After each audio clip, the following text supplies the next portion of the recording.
Genesis chapter 9, verses 14 through 15. Following on the covenantal sign of the rainbow, let's find out more about it as God introduces its meaning and significance. Ke estai ento sunephen me nephelas epiten gain, ophesetai ta taxon mu ente nephele, ke nesthesemai tes diathekes mu. And then we'll find out more about it here in a second. We'll continue on, but let's go ahead and take this. Begin with the chi, just linking it back. Then we have an estai, so it's just a future middle, third singular there. So, and it will be, sort of framing the temporal time frame. Then we have a nice infinitive of sunepheo, which is a present active infinitive in this form. And you see the in plus the dative article plus this infinitive. And so this is going to be a temporal infinitive. It's going to be when something happens.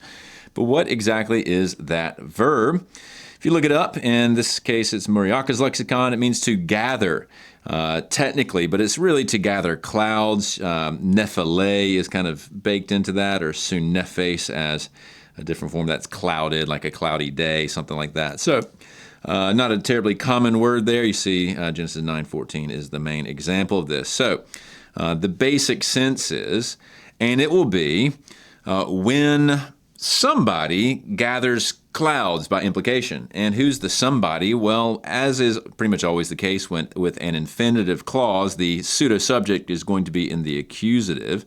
So this is not going to be like God is now being gathered. He's the one doing the gathering. They throw it in the accusative to make that work. So it's, and it will be when, that's the kind of idiomatic formula there, I gather, that's the net result. And what does he gather as clouds? He gathers clouds. So nephele here is cloud. So it's a bit redundant. You can sort of see the neph there and the neph there, but that's pretty normal for Greek. So, and it will be when I gather clouds, epitane gain upon the earth, so a storm or what have you.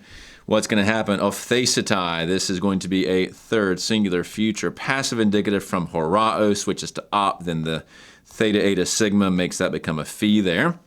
And basically the idea is the subject here, tataxon, that's the bow. It's going to be my bow. So my bow will be seen, something like that. You could even translate that as a middle. It will appear. If you want to translate it as a passive, it will be seen. Ente nephele, in the cloud. So notice you have plural clouds here. We have singular cloud. And whenever the bow of God, and it's actually really important, it's God's bow, it's his covenant sign, he's also the one who is sending it forth. So there's a very strong stress on God is sovereignly administering this. He's also the one who sovereignly made this covenant. It's his sign. He is in charge of it. So very, very important to recognize that. And the result, mnesthesemai, that's from mimneskemai. It's going to be a first singular future passive indicative with the thesemai. I will remember. Now, even though this is morphologically a future passive, with this particular verb in the future passive, this is also true in the aorist, the passive is really playing the function of a middle here. So you would translate it, I will remember. It would not be, I will be remembered. That would not really make sense. So I will remember. The object is my covenant, the diatheke there, because again, the bow is the sign of that covenant. Once again, stressing that it is indeed God's covenant with Noah and the others with him.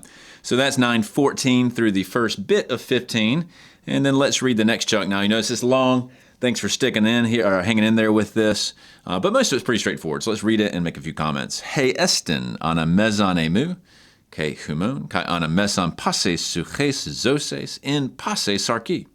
Ke uk estai eti ta hudor, eis cataclysmon, hoste exalepsai pason sarka.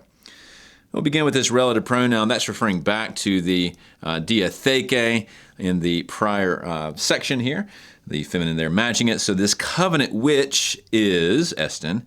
And then we have the anamezons. We've seen that before. That means between. Sometimes it's repeated. In this case, it is repeated here, but sometimes it's repeated like every single time. But with this first one is anamezon, so between emu, so that's me, God, and y'all, that is Noah and his family and even creation in a certain sense, but we'll get to that.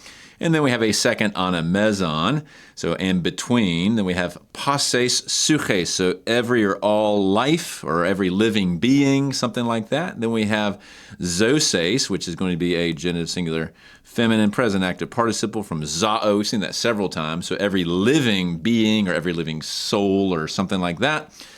in posse sarki. That's pretty interesting.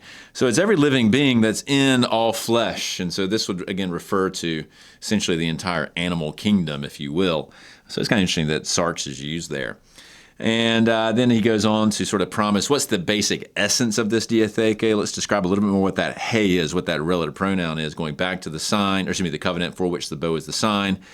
And so kai uk estai, so, and there will not be eti any longer, tahudor, the water, as a katakluzmas, as a flood. So he's already promised that, just reiterating it here. So no longer will the water be as a flood. Hoste there, in order to, or so that, exalepsi there, an aorist active infinitive here. That's to wipe away or wipe out. We've seen that numerous times as well. In order to wipe out all flesh, and that verb was used in Genesis 7:4 and 7:23 long ago in our study to describe what God's intention was. I'm going to send the flood to exalepho everything, and now he's going to say, no longer will this flood do that. And that, again, just reiterates the covenantal promise that we've seen in prior verses. So Genesis 9, verses 14 through 15, we have the purpose of the bow as a way of reminding God of his covenant here with Noah and the rest. So thanks for tuning in.